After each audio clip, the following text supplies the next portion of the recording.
Yeah, you good? Okay. All right, we'll go ahead and get started. Welcome everybody watching and having some internet issues, but we're going to record it, so you'll be watching it later. But that's okay. We're working through Jeremiah still, and we're moving fast toward the end of this study, just a few weeks to go. And we've seen Jeremiah's prophecy to the southern kingdom of Judah through these couple of months. And of course, he's dealt with several different kings through that time period, over 20 years of prophesying of the judgment that was going to come to the people. And today we'll be working in chapter 36 out of Jeremiah, if you're looking for a spot. But there are the 5 last kings that reign in the southern kingdom of Judah is who we'll be sort of talking about, giving just a little bit of summary for as we get started, because those last 5 kings oversaw the destruction of Jerusalem, the city, the people being carried away into exile. And so I wish I had a picture chart to show you, but I'll do it in words.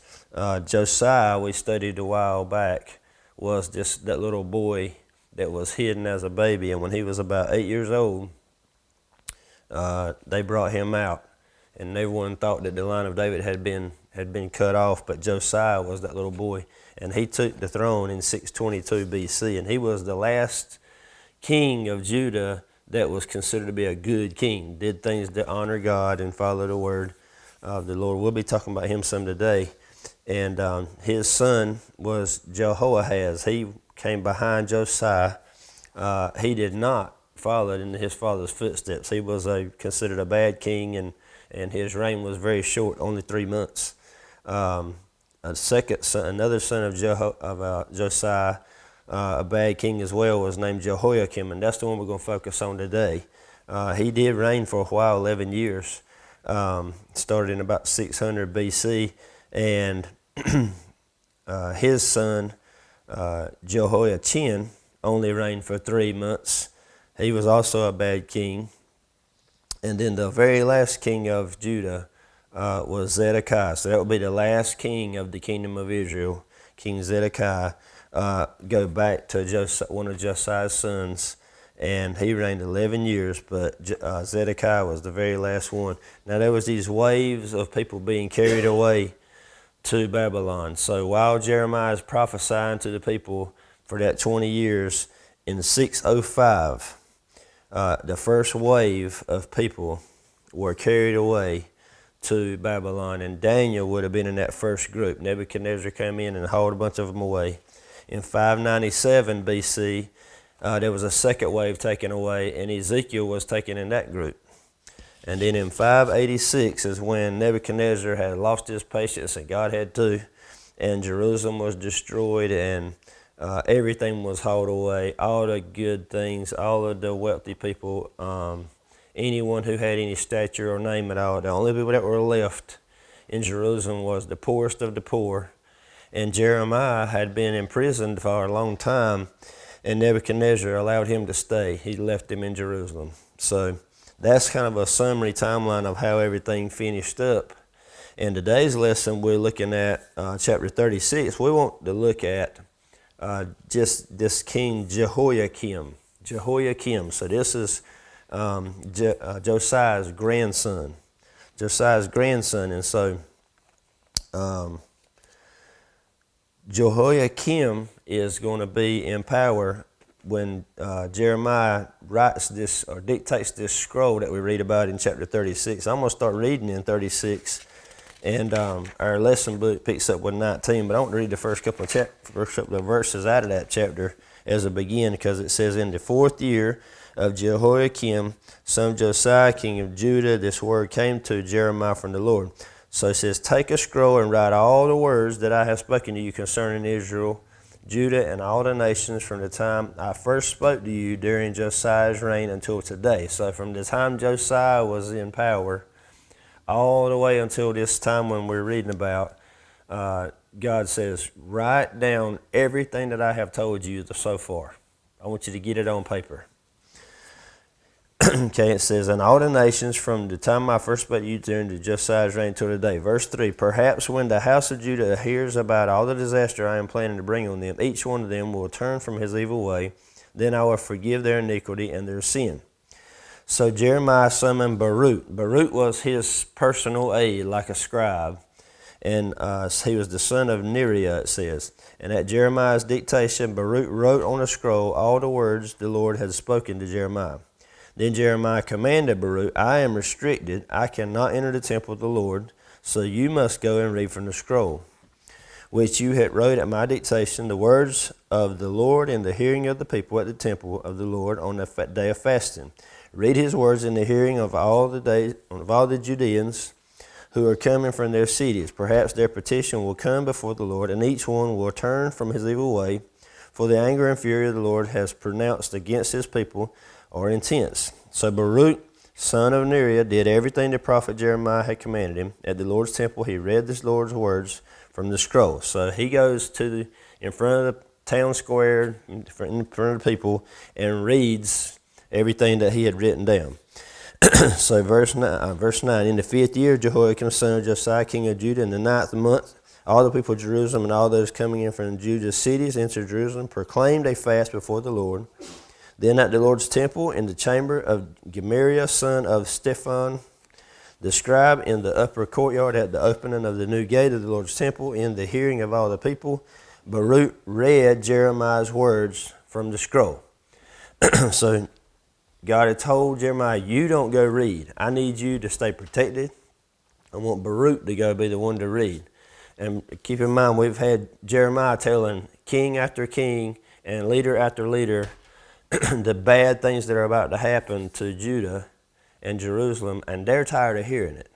So his life is threatened all the time. And so God says, "You send Baruch to read." So verse 11 says, "When Micaiah, son of Gemariah, son of Shaphan, heard all the words of the Lord from the scroll, he went down to the scribe's chamber in the king's palace.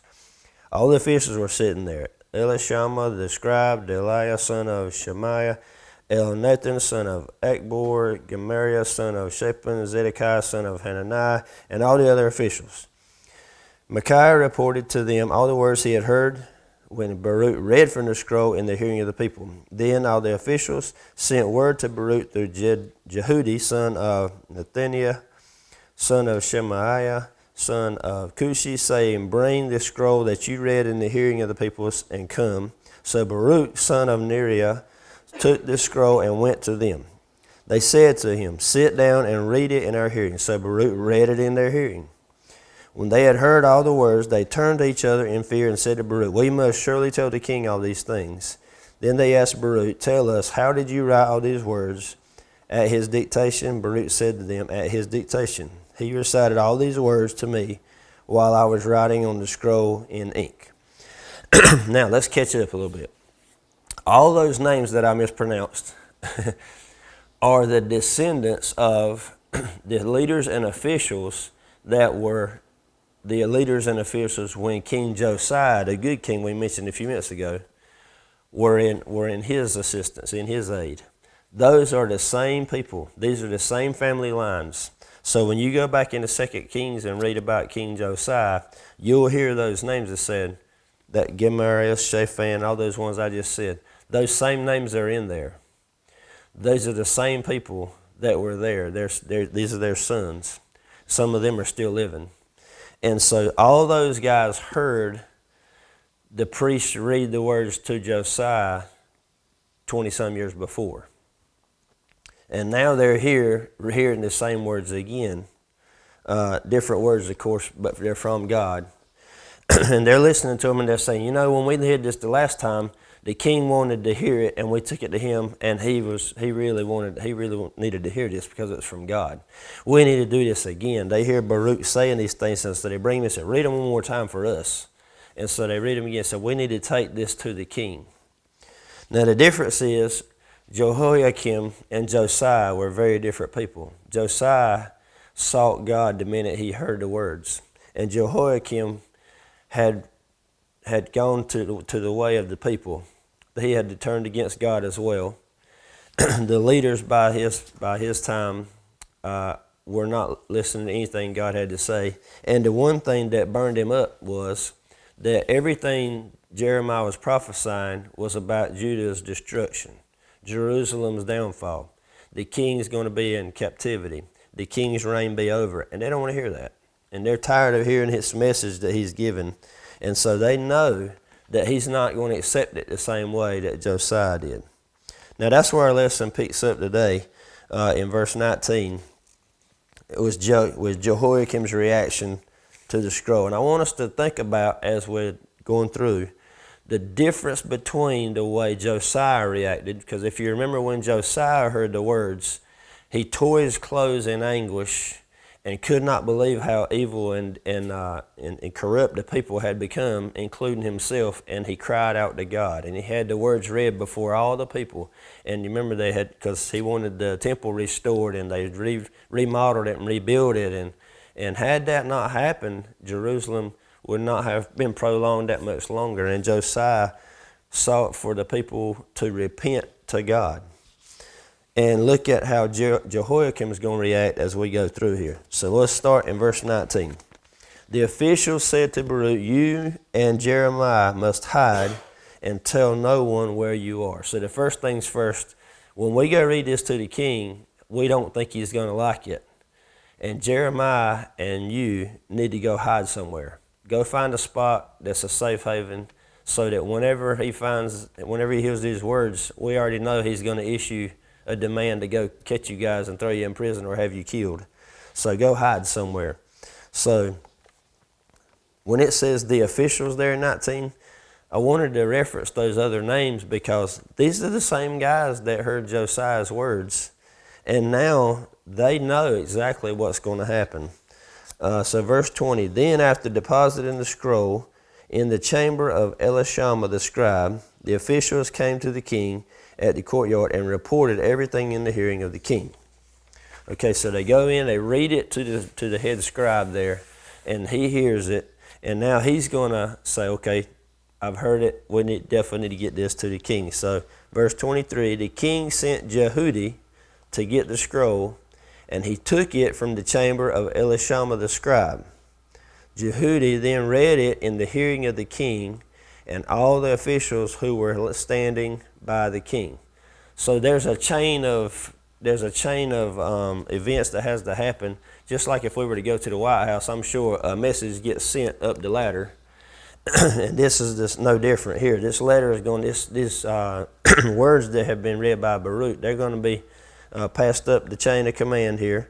And so when it gets to Jehudi, he's the priest there. It's go, you take it and go read it to the king. So since he was the priest, that's who needs to be the one to go in and read it. So Jehoiakim hears it, and we start to see what's going to happen in his response. But notice there is going to be an important turning point, because the reaction that he has towards these words, once he hears them, is going to have an impact on everything that happens in Jerusalem. If he were to hear these words and repent just like Josiah did, then things could be different. The people could be different. And a return to God is possible. So we start to think about a leader's response to God's word. I think a lot of times about, what would happen if our leaders, on a local level or a state level or a federal level, if they were to all of a sudden think, I need to read God's word more, I need to pray more. How would that impact the decisions they make? And if I've always, kind of prayed for and had a hope for a president of the United States or a governor that would stand up and go, you may not agree with everything in the Bible, but there's a clear indication that we need to follow God's lead. We need to follow whatever He desires for us to do. We need to seek to honor Him and things. You're not going to see that much anymore. It's just hard to find at all. But notice, I do anyway, I would think that the people would follow the leader. Even if they don't agree with everything that he says, people do tend to follow whatever the leader says. So whatever reaction Jehoiakim is going to have to this reading of God's word on this scroll is going to have a big impact on the people. So verse 22, since it was the 9th month, the king was sitting in his winter quarters with a fire burning in front of him. So we know it's later in the year, and I looked up, and it talks about how this 9th month in the Jewish calendar would have been like our November, December. So it's starting to get cooler. So they got no heat there. He's got a fire going. And so as Jehudi would read 3 or 4 columns, Jehoiakim would cut the scroll with a scribe's knife and throw the columns into the fire in the hearth until the entire scroll was consumed by the fire in the hearth. So Jehudi would read some of the scroll, and the king would say, I don't like that part. And he'd slice it off and throw it in the fire. And he'd read a little more, and he'd say, yeah, I don't like that either. Slice it off and throw some more into the fire. And you can see him doing this as Jehudi reads the whole thing. And by the time he's done, he's burned the whole thing up. And there's no sign of it. It's been read to him, and he didn't like what it said. He responded with contempt instead of repentance. He responded with arrogance instead of humility. And so he has a different response than Josiah did. Completely opposite. Josiah was humble, in anguish, repentant, and somber, and tore his clothes. That was a sign of anguish and heartbreak. And here, Jehoiakim has none of that. He doesn't want to hear anything about what's going to happen to Jerusalem. He don't want to hear about judgment. He don't want to hear about being conquered by the Babylonians. And he definitely don't want to hear anything about his reign being over. And you know, if you went into the king and said, oh, by the way, you're not going to be the king much longer, that was a death wish, because you would probably be taken out and hung on the spot. So Baruch took a risk to even do what God asked him to do. And these other officials doing the same. Now Jehudi's in the same spot. I mean, he could have said, hey, you didn't write it, but you're the one reading it to me. I'm going to kill you too. But anyway, this is what happens. And this is so similar to today. I was thinking as we're going through studying, man, people in the world today do the same thing. They hear preachers say things and hear evangelists say things and teachers say things and just Christians saying things that they read in God's Word. You know, God's Word doesn't call for this. This goes against Scripture. They don't want to hear it, and they just trash God's Word. They say, well, I don't really care. I don't want to hear about it. And so they ignore it. And in a sense, they're doing the same thing that King Jehoiakim did. They're taking words, and they're just slicing them off. And there's one thing we've noticed in the Christian church over the last 20 or 30 years especially, is churches that have decided that culture is going to be more important than God's Word. And so they've taken parts of the bits and pieces in the Bible that specifically say a certain thing is wrong in God's eyes, and they've just cut that part off, just like the king did here. They said, well, we don't agree with what God's Word says about that, so we're just going to slice that page off and throw it in the fire. And that happens so often today. And I believe that leaders and pastors and all the elders and teachers, everything that do that, they're going to have to stand and answer for that one day, because God's Word says we're not supposed to take away from it or add to it. It is what it is because God made it that way. Okay, so verse 24 says, as they heard all these words, the king and all his servants did not become terrified or tear their clothes. Now this is an opposite of their reaction when Josiah did do that. When Josiah did it, remember, these are the same officials and the same leaders. They're either the same people or their sons. And when Josiah heard those words, he was in anguish. It was pure heartbreak. He could not believe how bad he was and could not believe how bad the people were. And this says they did not even become terrified or tear their clothes. The king, all the servants, that includes all those officials in attendance he's got, all those scribes, all those priests that are standing there, none of them reacted with any kind of anguish or repentance at all. They were just stone cold. So this is exactly the same reaction we see today from people when we say, God's Word does not say that.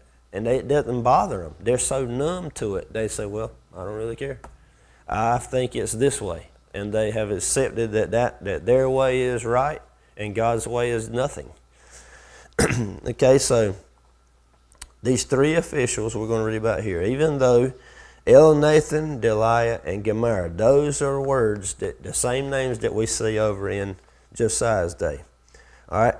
Had urged the king not to burn the scroll, he did not listen to them. So here we have 3 people, only 3 out of all that group, that tried to stop this. Okay, they had urged the king not to burn the scroll, he did not listen. So just like God had sent prophets for the people, and they did not listen, God is using 3 voices, these 3 men, Elnathan, Deliah, and Gemariah, to get the king's attention, and he's not listening either. So the king commanded Jerahmeel, the king's son, Seraiah, son of Azriel, and Shelemiah, son of Abdel, to seize the scribe Baruch and the prophet Jeremiah. So they were going to go get them and put them in prison, bring them, whatever. He's going to decide what to do with them later, but go get them. But the Lord hid them. Okay, so that verse ends with the important part. So the officials at the beginning who did know what was going to happen, the king's response, and warned Jeremiah and Baruch, go hide somewhere. God's going to have to protect you from him. Here God provides the protection because it says that the Lord hid them. They went and looked for them and they could not find them. So here's divine protection from God. And we know from Scripture and from the line of people from Adam all the way to Jesus Christ that God has seen to it to protect his plan. He saw to it protect that line that led all the way through to Jesus. He saw to it to protect Jesus while he was here until it was time for him to go to the cross. And he protects people now. Even you think about missionaries that go to foreign lands and they wind up in dangerous territories and they have to go hide. And he finds ways to protect them so they'll be okay. So his word is protected, and the vessels he used to carry out the word, those are protected. He seeks to preserve them.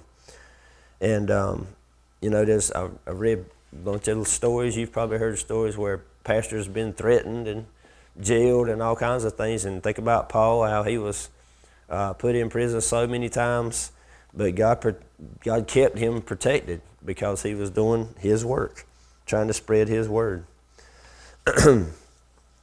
This writer does a good job of summing it right here. Some people will reject God's word and try to silence it, and most people in this world just don't want to hear any challenge from God at all. But they'll invest a whole lot of time and energy to discredit the Bible, or they'll just persecute the messenger. And that's the part that's so confusing, is that people won't even take the time, as easy it is to listen to God's side, but they'll go to the other end of the earth to try to tell the world that God is wrong. They'll try to discredit the Bible. They'll spin the words in the Bible, take words out of context, twist the words to try to justify evil actions of Satan. And then if they can't get their way, well, we'll just stop the messenger. So they'll do anything they can to try to discredit a preacher or a teacher or an evangelist, anything they can. And it's all in an attempt to just reject God's word. And they're doing nothing but the same thing that Jehoiakim did. Okay, moving on, verse 27. After the king had burned the scroll and the words Baruch had written at Jeremiah's dictation, the word of the Lord came to Jeremiah, take another scroll and once again write on it the original words that were on the original scroll that King Jehoiakim of Judah burned. So after this thing's been burned up, God talks to Jeremiah, says, guess what? I need you to write it all again. Get Baruch, say it again, write it down again. Except this time there's going to be something added to it. Watch in verse 29. You are to proclaim concerning King Jehoiakim of Judah. This is what the Lord says. You have burned up the scroll, asking why have you written on it that the king of Babylon will certainly come and destroy this land and cause it to be without people or animals. Therefore, this is what the Lord says concerning King Jehoiakim of Judah. He will have no one to sit on David's throne, and his corpse will be thrown out to be exposed to the heat of the day and the frost of the night. I will punish him, his descendants, and his officers for their iniquity. I will bring on them, on the residents of Jerusalem, and on the people of Judah, all the disaster, which I warned them about, but they did not listen. Okay, so we'll try to sum up these last 4 verses or so we got. So after the king had burned up the scroll, God tells Jeremiah, write another one, get Baruch, say the same things again, but this time I've got something to add to it because there's a judgment coming for Jehoiakim. Because of what he's done, because of his treatment and reaction to my words, because of rejection of what the scroll I had to Baruch to write, what it said, there's going to be a different judgment that comes just upon him solely. And he says, the thing is, he's going to be punished in a special way. He will not have any descendants sit on the throne of David. And we looked at that little timeline a few minutes ago of the different kings. And when it gets past Jehoiakim, his son Jehoiachin only reigned for 3 months and he was out. And they did not have another descendant, so they went back to one of Josiah's other sons. So he would not have anyone to sit on the throne, but this is the one that was the most severe.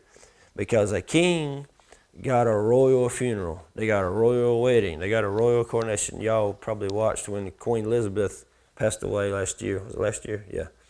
And they shut down all of Great Britain just about. And they said that funeral was like $10 million because it went miles and miles. You just saw the big pomp and circumstance and the show because it was the queen. She had been on the throne for so many years, and she got a treatment like no other because she was the queen. Well, that's the way royalty would get a funeral too in these days. Royalty got all the grand parade and everything, but this king would not. And so it's speculation as to how he died. Don't know exactly what it was, but the king's body was left exposed to the elements. It's possible that the Babylonians killed him and the people just left him outside the city gates. It's also possible that the people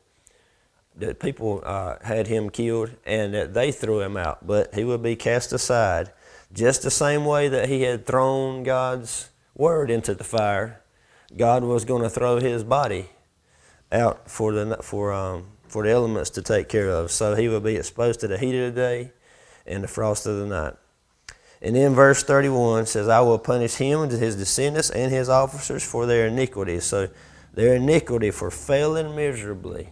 And it wouldn't just be him, it would be that chain of command we saw. Because remember when Josiah was being read the scripture, how his officials reacted when he reacted. Well, here the same thing happened. Jehoiakim's hearing the words, and his reaction is contempt for God's word, and the leaders below him just followed right along. They didn't do a thing. They didn't lift a finger. Those only 3 guys that we read about were the only ones that even tried to do anything. But all those other officials and leaders under him, they had the same reaction, all the officers. And so God says, well, it's going to go right on down because they're responsible too.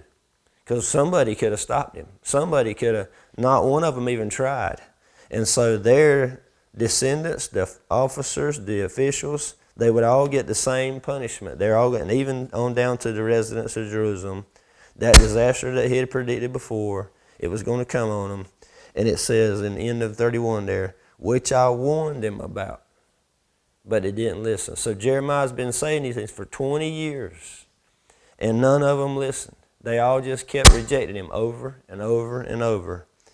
And God had tried everything he could to get their attention. They'd had disease and pestilence and droughts and small attacks from Babylon. Here this siege had come in a couple of waves, and nobody would pay attention. And Jeremiah has been saying it over and over and over. But there were no one would even listen. And it made its way all the way to this king with God's word. So 2 things to take away as we close up. One is that God's word will not be stopped. We've seen several times through Scripture where a man tried to stop, or Satan tried to jump in and stop. You would use a man to try to eliminate God's line or eliminate God's word, and it doesn't happen. Even today, that is trying to take its hold as Satan tries to use people to take out God's people, take out God's word, take out God's speakers, and he fails miserably as he tries over and over and over. I was reading this week about a man named Voltaire. He was a French philosopher, and he hated Christianity. He hated Christians, and he predicted that after he died that Christianity wouldn't last but about 50 more years and it was going to die out. And after he passed away, the Geneva Bible Convention bought his house. It was a big house, and they turned it into a printing press, and they printed Bibles out of it. So he tried his best to stop the Bible, and they wound up taking his property and turning it into something to produce more Bibles.